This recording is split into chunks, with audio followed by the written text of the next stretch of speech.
Good morning. The Maryland Public Service Commission will come to order. I'd like to introduce a new employee today, Catherine McErlin. Where's Catherine? Is she here? There she is in the back row.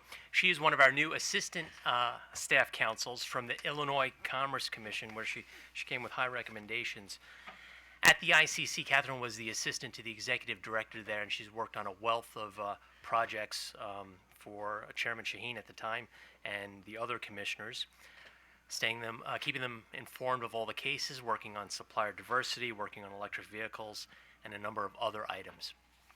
Her education, she earned her bachelor's degree from Miami University of Ohio and her law degree from Ave Maria Law School in Naples, Florida. So we want to welcome Catherine to Baltimore, to the PSC. She's looking for advice and hints on some local dives and places in Baltimore. And in exchange, she's offered to give us advice and tips on weekend trips to Chicago. So Catherine, welcome to the team here. As we turn to our meeting, we have minutes to approve from our last meeting, and that was on November 26th, right before Thanksgiving. All in favor? Aye. The meeting minutes are approved. Mr. Secretary, we have no consent items today, so we'll move to the administrative agenda. Mr. Chairman, items 1, 2, and 3 on the administrative agenda are... Mr. Chairman, items 1, 2, and 3 on the administrative agenda are from Baltimore Gas and Electric Company, Delmarva Power and Light Company, and Potomac Electric Power Company.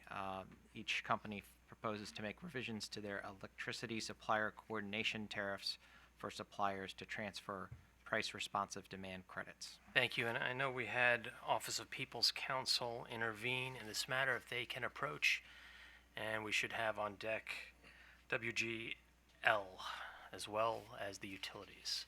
Mr. Mosier, good morning. Good morning, Mr. Chairman, Commissioners. Kevin Mosier on behalf of staff. By letters dated July 24th, 2019, BG&E, Delmarva, and Pepco proposed edits to their electricity supplier coordination tariffs.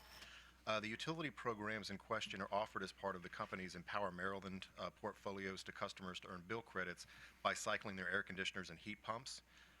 The tariff revisions would require third-party suppliers to transfer all financial credits associated with the utility's participation in the capacity market as a price-responsive demand resource. WGL Energy and the Retail Energy Supply Association both filed comments objecting to portions of essentially they had concerns about this. After discussion among the parties, the utilities submitted revised tariff parties to address the PRD credit allocation issue. Staff believes the revisions addresses RESA's and WGL's underlying major concern about, again, making sure that the PRD credits are allocated properly. Staff therefore recommends the Commission accept the utilities' proposed revisions to the tariff and direct all third-party suppliers serving price-responsive demand customers to execute a bill line item transfer with PJM no later than May 1st, 2020. Staff further directs the companies to file clean copies of its tariff with a December 4th effective date. And then finally, staff recommends that Delmarva and Pepco notify staff when they have completed their update to their EDI system to notify suppliers when a customer is participating in a demand response program. Thank you, Mr. Mosier. Counsel for the Office of People's Counsel. Thank you, Mr. Chairman. Good morning, Mr. Chairman, Commissioners. Joseph Cleaver on behalf of OPC. Your Honors, here for Mr. Fields today. OPC has reviewed the filings, has reviewed staff's comments, and has no objection to the utilities proposal or to staff's comments. Okay. Thank you. Mr. Cleaver, did OPC only file comments in items number 1 and number 2? Is that correct? Or did you file in all 3 matters? I think... Okay. I Commissioner O'Donnell will assist. I believe all 3. I only received comments in 2 out of 3, but... Pepco and Delmarva are referenced in together in the second line of in the Ray part of our letter. there we go. Yes. Okay, all is covered here. Do we have counsel for WGL?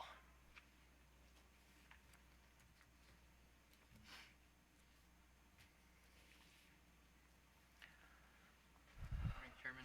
Good morning. Tony Saruco with WGL Energy. Do you represent RESA as well? I do not, no. Okay. Do we have counsel for RESA? We don't. Okay. WGL Energy is not a member of RESA. Just wanted to say thank you to the utilities for providing changes to the tariff. Currently, as proposed, suppliers would be able to offer a PRD, be able to participate in a PRD program in the future. We just still have a couple concerns as to how that scenario would work out, and as opposed to having that fixed in the future, we'd rather have that addressed in this forum. One of the issues that we have as currently proposed and under a supplier PRD program scenario, when the supplier bills the utility for the supplier's credits, the supplier loses the ability to obtain such credits in a timely manner, and therefore can lose the value of that money over the time or the amount of days that the utility will pay the suppliers back, creating a cash flow erosion in the supplier PRD program. So a little bit of a cash flow issue there with respect to no clarification in the proposed tariff with respect to how many days the utility will pay back the supplier their own credits that are now flowing directly into the utility.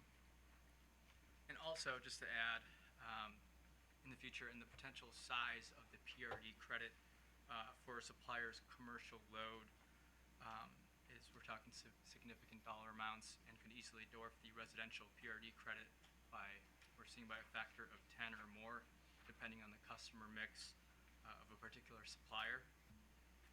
We don't believe that it's fair to ask suppliers to approve the proposed tariffs without any kind of recognition of a distinction between residential and commercial PRD credits.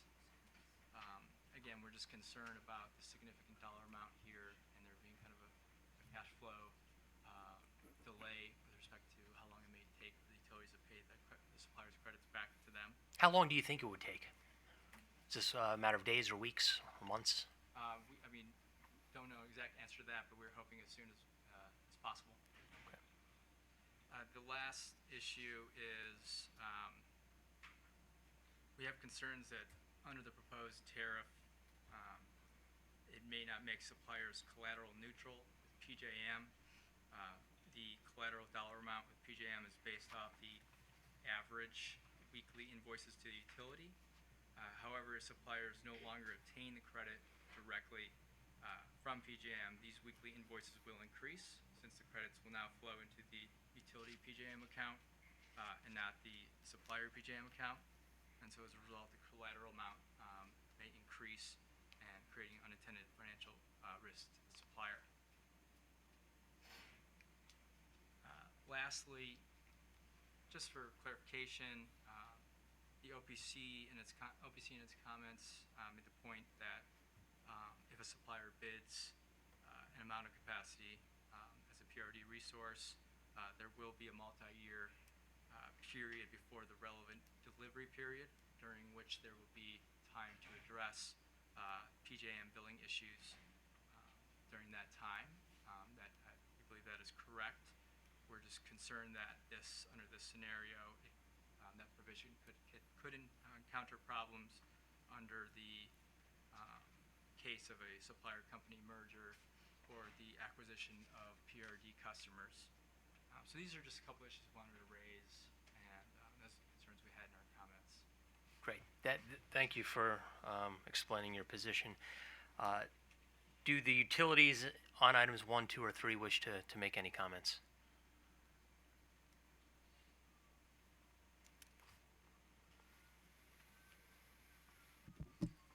Good morning, Chairman Stanek, Commissioners, Beverly Sucre on behalf of BGE. I just, we definitely realize that there is an issue, and we have tried to work with PJM to get them to recognize that this idea of providing the credits to whoever their load-serving entity is, regardless of who the PRD provider is a problem, and they recognize that they just have not been, quite willing to work with us to come up with a solution. But, as Counsel for WGL Energy indicated, right now, there is no supplier providing PRD and BG service territory, and right now we're only getting into 2020 will be the start of the year that was bid back in 2017. So we have a few years, like he said, before we could try, if a supplier were to ever offer PRD in the Boundary Service Territory, we could try and figure that out.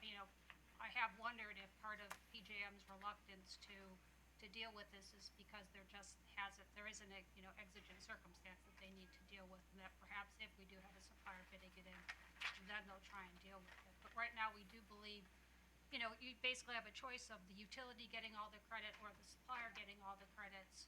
The utility is the one currently making the PRD offering, and so it makes sense just to continue with that. If there's a time period when supplier does offer the PRD credit or PRD program in BG service territory, and, it is more significant than BGE, such that, we'd be needing to get more credits or less credits from them than they'd be keeping. It may be worth revisiting, but right now, given the circumstances, we believe that this is the right way to go. And, we do note that RESA, in filing its comments, indicated that it was comfortable for the time being, going with what BGE and also the PHI companies proposed, and, waiting to see if something did develop down the road and addressing it then, if circumstances changed. Thank you, Ms. Sikora. Mr. Segers, do you have anything additional to add beyond what Ms. Sikora just explained? Good morning, Mr. Chairman and Commissioners. Matt Segers, appearing on behalf of Pepco and Delmarva Power. I have nothing to add to what Ms. Sikora said in response to WGL Energy's filing. The only thing I would like to add is that Pepco and Delmarva, as the staff indicated, don't have currently an ED identifier to send to suppliers to identify customers who are participating in a PRD program. We are currently developing that, and we have no objection to staff's request that we notify staff when that becomes implemented. Okay. So, and we are here if you have any questions. Thank you. I think we will have some questions. Mr. Soroka, if you could join us in the orchestra here. I'm going to turn to Commissioner Richard first for some questioning. Thank you, Mr. Chairman. Probably, let me just ask first for the WGL Energy. So what you're recommending here is striking some of the proposed tariff language, and does that basically address all the issues you raised as far as just the timing and how providing the business certainty that retailers may want to have if they're going to potentially offer a PRD program in the future? Yeah, Commissioner, on that point is clarifying, essentially just reversing how the language is written, where the utility would bill for their credits that are owed, as opposed to how it is currently proposed. So that way that the supplier, under a supplier PRD program, the credits would flow directly to the supplier.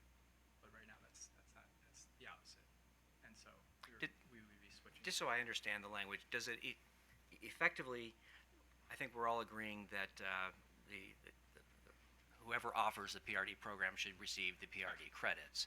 So we're proposing this, the BLA, the BLIT, the bill light item transfer as a mechanism to I guess make sure that the correct entity receives.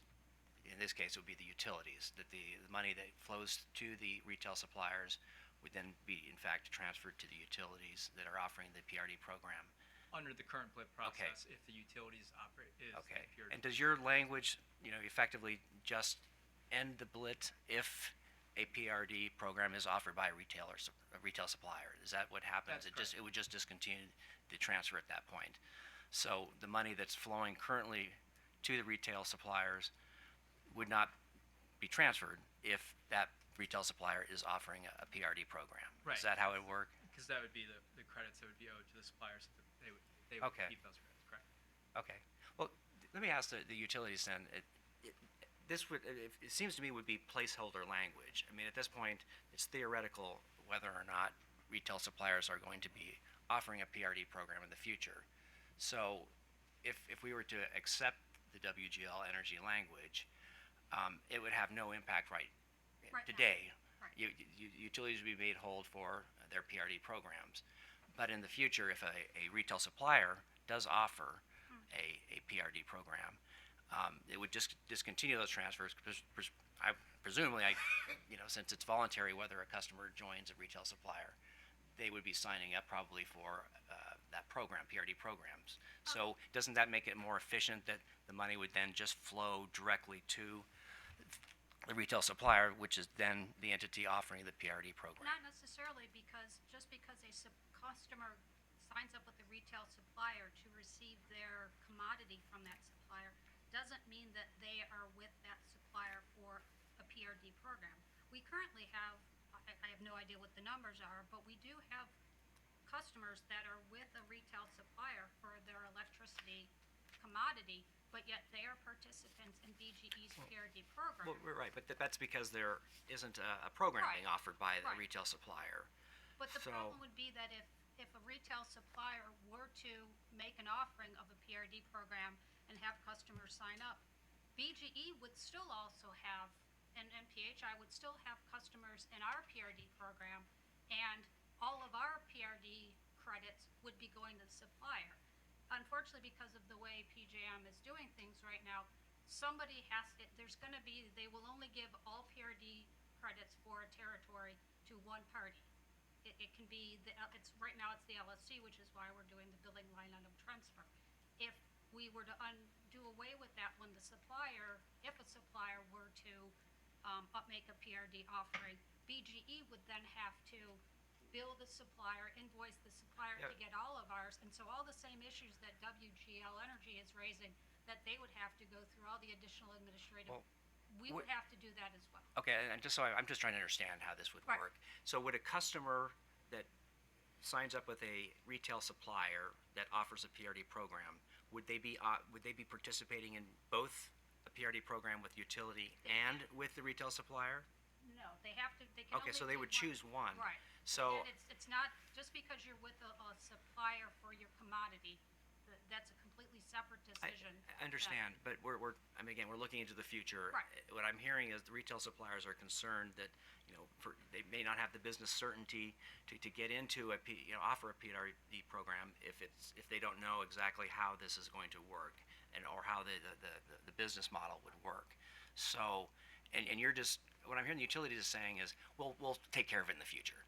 No, And I think what the retail suppliers are saying was, well, why don't we at least have something now so that we can have in the tariff that it gives us the opportunity to offer these programs, and then you can work out these other issues that you're talking about. What Is that a our tariff does allow them. What the proposal that the utilities have made allows the suppliers to make PRD offerings. It's just that the supplier then, for their PRD customers, would have to issue an invoice to the supplier to get their credits from us. If we undo the language and take that the utilities proposed and go with WGL's, BGE would then have to invoice the supplier for our PRD credits. for any of their customers that decide they want to have this new retail supplier that offers a PRD, but would prefer to stay with the utility PRD program? No, it would be right, if they sign up with the supplier for their electricity commodity, but stay with BGE or PHI's PRD, we would then have to invoice them. Oh, okay. And so, frankly, I think the utilities' concern is, we would then be dependent on a supplier to get money for our customers. And, I think we're just concerned, given some of the issues with suppliers, that us trying to have to go after them for the money would, we're a known entity. We're here.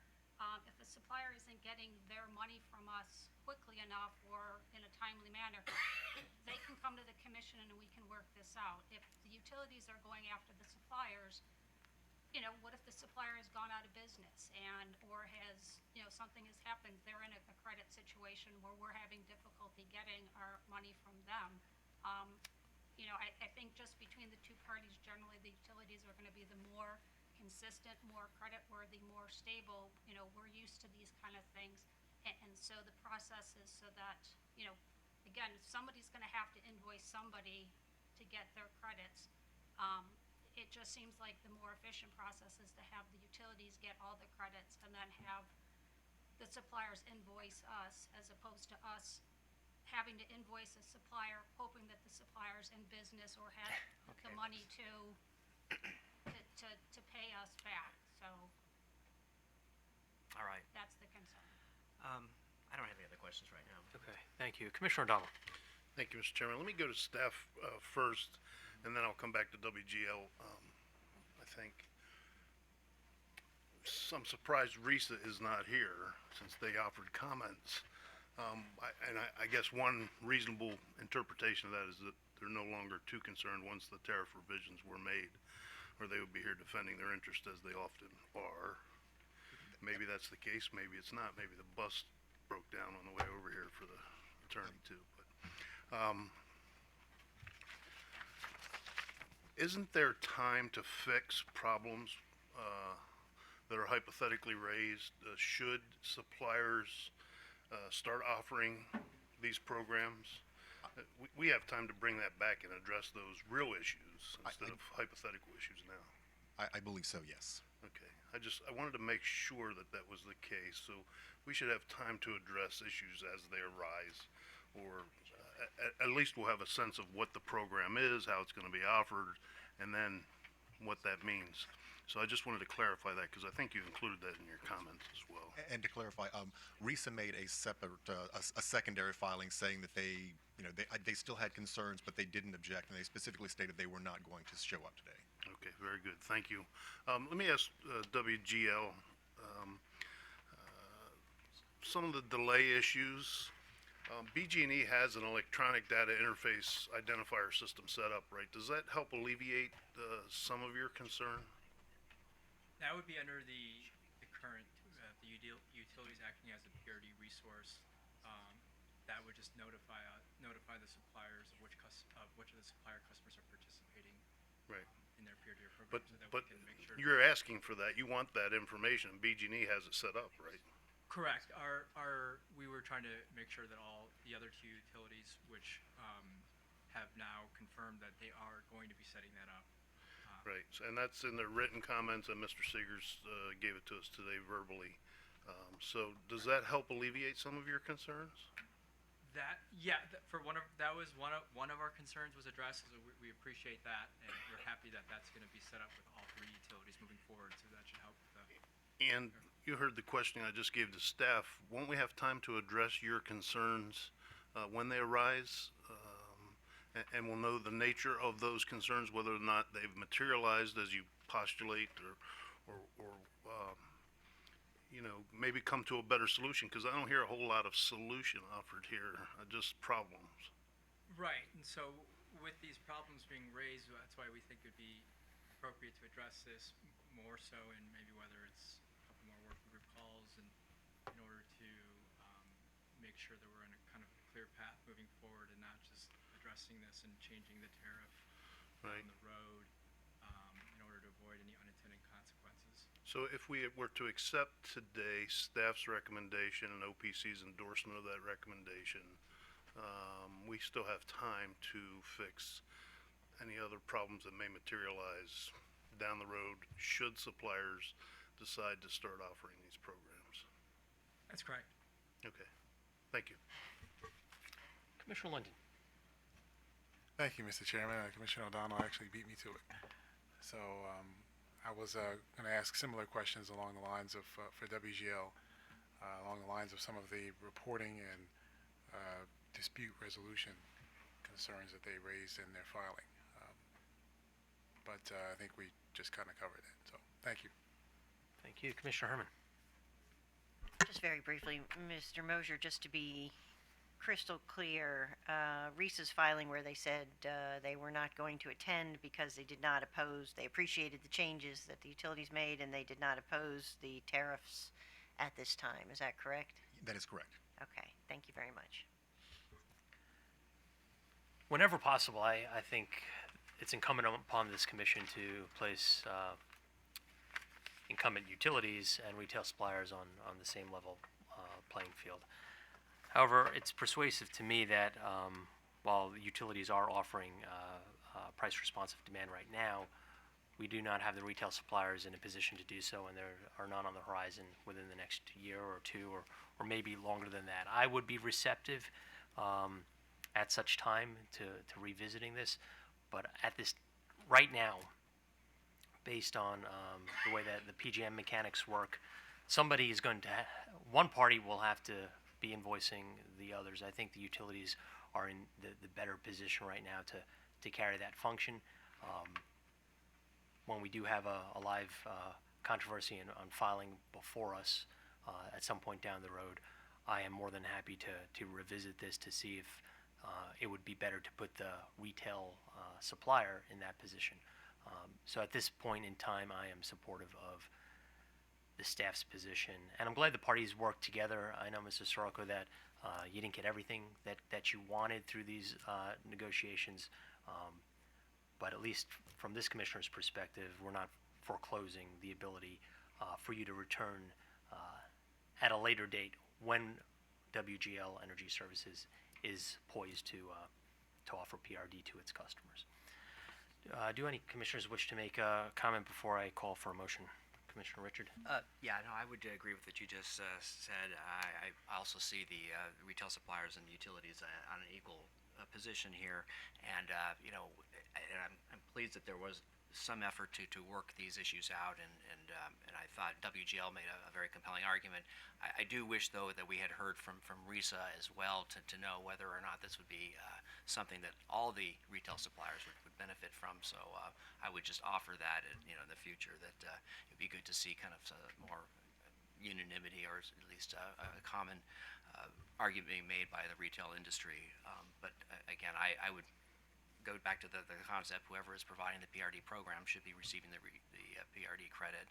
And so if retail suppliers plan to offer that in the future, I hope that we could get some business certainty on the table for the retail suppliers at that time. So today I will support the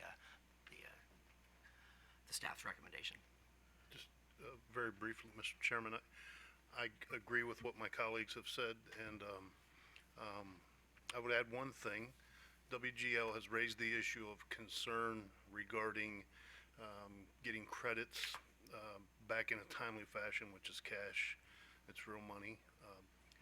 However, BG&E for the utilities have raised a valid issue regarding, in some instances, maybe the fleeting nature of suppliers. There are a lot of them. Some are solid and well entrenched, and others have less customers and are more fleeting, and it seems to me anyway. So I think they have valid concerns too, and it's unusual, I think, for the ratepayers of the utilities would have to bear that burden. So I think there are valid issues on both sides raised here today regarding reimbursement, for lack of a better term. And I think that they, in my mind, kind of cancel each other out for now, but they may have to be resolved later. So that's all I wanted to add to those comments. Thank you, Commissioner. Is there a motion? Yes, Mr. Chairman, and just briefly commenting, it sounds to me, based on what we've heard today and what we've read, is that PJM really is where the remedy lies, so that if PJM could make it so that the entity that provides the PRD gets the credit, I think that solves all of our problems, and hopefully PJM will get there eventually. So, with respect to item number 1, Mr. Chairman, I move that we accept the company's tariff revisions to its electricity supplier coordination tariff for filing, direct the company to file clean copies of the revised tariff pages with an effective date of December 4th, 2019, and direct all third-party suppliers serving BGE price-responsive demand customers to execute a billing line item transfer with PJM by no later than May 1st, 2020.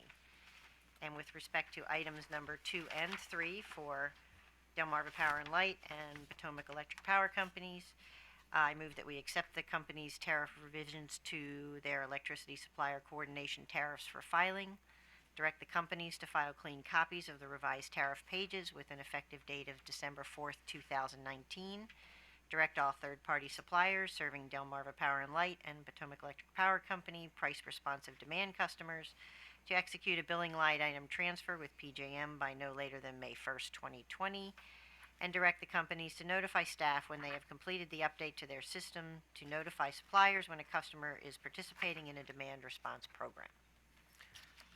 Thank you. All in favor? Any opposed? The 3 motions are approved. Mr. Chairman, item number 4 is an application from WGL Energy Services for the Commission's approval to construct a generating station at 14,000 Jericho Park Road in Bowie, Maryland. Thank you. And do we have counsel for WGL Energy Systems? Not present. Okay. Thank you. Good morning, Mr. Jung. Good morning, Chairman, Commissioners. Michael Jang on behalf of staff. Before I begin, I would like to inform you of 2 typos in staff's buck sheet.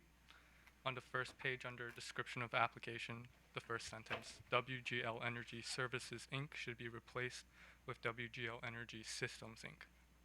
The name is also incorrect under the parties which should receive a copy of staff's recommendation. This should also read WGL Energy Systems, Inc. Item number 4 is an application for approval to construct a generation station.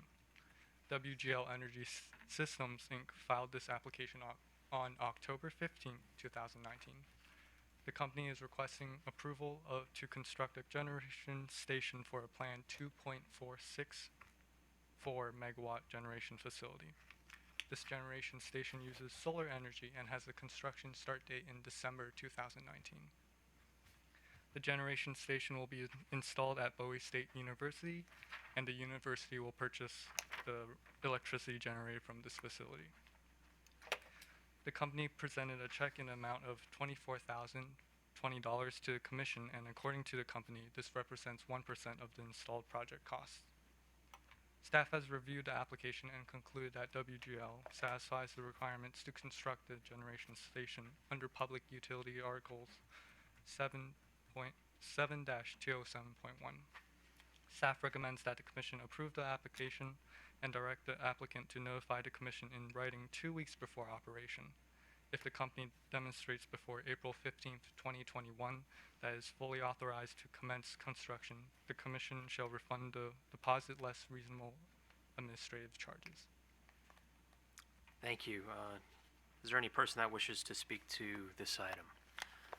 Seeing none, do commissioners have comments? Commissioner O'Donnell. I had a couple questions. I guess let me ask staff counsel first, if I may.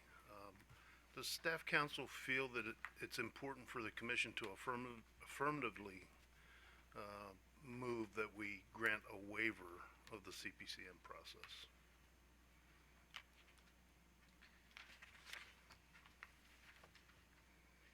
I think it's a good idea, Commissioner, just in the sense that it just makes everything very clear as to what is happening here.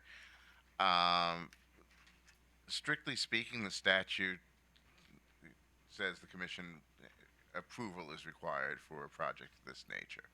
And that's really all it says. And because the statute provides that you can do that, you can do just that without specifically waiving the COMAR, because the statute would supersede COMAR.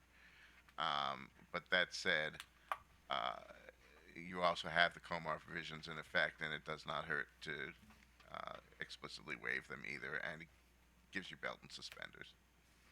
Yeah, I'm just thinking, we recently got a report on from the governor's task force on siting. We read that, some of us read that last night. It's a short report, it's an easy read. But it talks about the CPCM process and streamlining it, and so there's some spotlight on the process and citing these issues. I don't know if I think part of the issue here may simply be that the statute came later than the COMAR provision, I think. So that when they added the extra provisions pertaining to this type of generating station, we didn't go back and change the COMAR. Got it. Let me ask the technical staff, if I might, a question.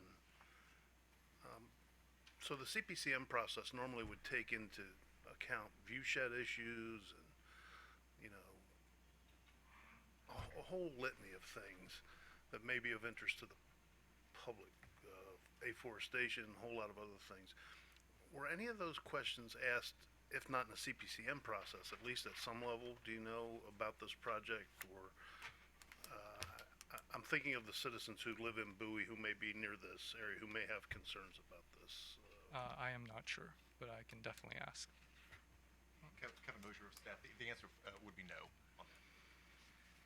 Again, as Lloyd was explaining, the statute, determines that if, under this circumstance, this facility is exempt from the CPCN requirements, and then again, the commission approves the construction. Yeah, I think from a legal standard, that's absolutely correct. I think from maybe a thinking in the mindset of my previous life in the legislature, it may not be so clear. So legally it's clear, but from aesthetically or otherwise, it may not be so clear. Honestly, Commissioner, if you believe that that's an issue, it's probably an issue for the legislature, because right now the statute doesn't give the commission any particular criteria to consider in the approval process. Clearly, they want something more streamlined than a CPCN process. They haven't told us what they want less, and generally speaking, because these tend to be small projects, we've not given them anything resembling the kind of scrutiny you give on a CPCN process. Well, waiving the CPCM process certainly is streamlined. It's right there. So, okay, I don't have any further questions, and I do have one other question. Can we just assume the application subsumes the need to state a waiver of the CPCM requirement? In other words, it's contained in the application, we're approving the application, therefore we're granting the waiver and not change the recommended motion. That is my understanding, yes. All right, fair enough. I don't have any more questions, Mr. Chairman. Thank you. Commissioner Linton. Thank you, Mr. Chairman.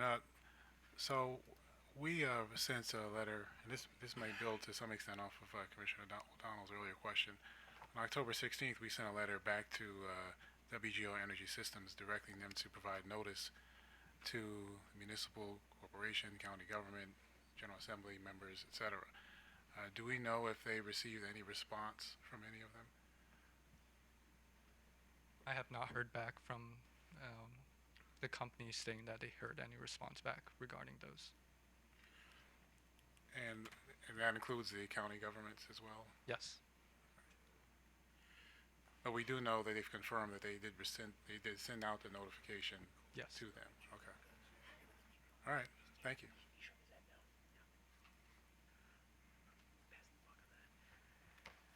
Thank you. Is there a motion? Actually, I just want a quick question. I just want to confirm that that this will still be subject to all local, zoning, permitting, all the different other steps that one has to go through when constructing a project of this kind or of any kind. That's in correct, Prince George's Commissioner. County. In order to Okay. build this, they will have to go through all of the local permitting processes. And I think, actually, that goes back to Commissioner O'Donnell's question as well. Part of the, I think the legislature's thoughts in this is that that does happen. But it is also very variable from jurisdiction to jurisdiction on what they would actually do and consider. Okay, yeah, living in Prince George's County, I know it's a very robust process in that part of the state. Thank you. With that, is there a motion? Mr. Chairman, before I make the motion, I'll just say I told the chairman this morning and I told Commissioner Herman on the bench that as I read our recap sheet, which is just a summary and has no bearing, it says that we were received a request for approval of a 2,464 megawatt generating facility, and the packet's about this thick, so my eyes almost bugged out of my head. Having said that, Mr. Chairman, I move the commission approve the application, direct the applicant to notify the commission in writing 2 weeks before operation, and direct the applicant to inform the commission when it is fully authorized to commence construction. And if the applicant does so before April 15, 2021, the commission shall refund the deposit less reasonable administrative charges. Thank you. All in favor? Aye. Any opposed? The motion is approved. This meeting is adjourned.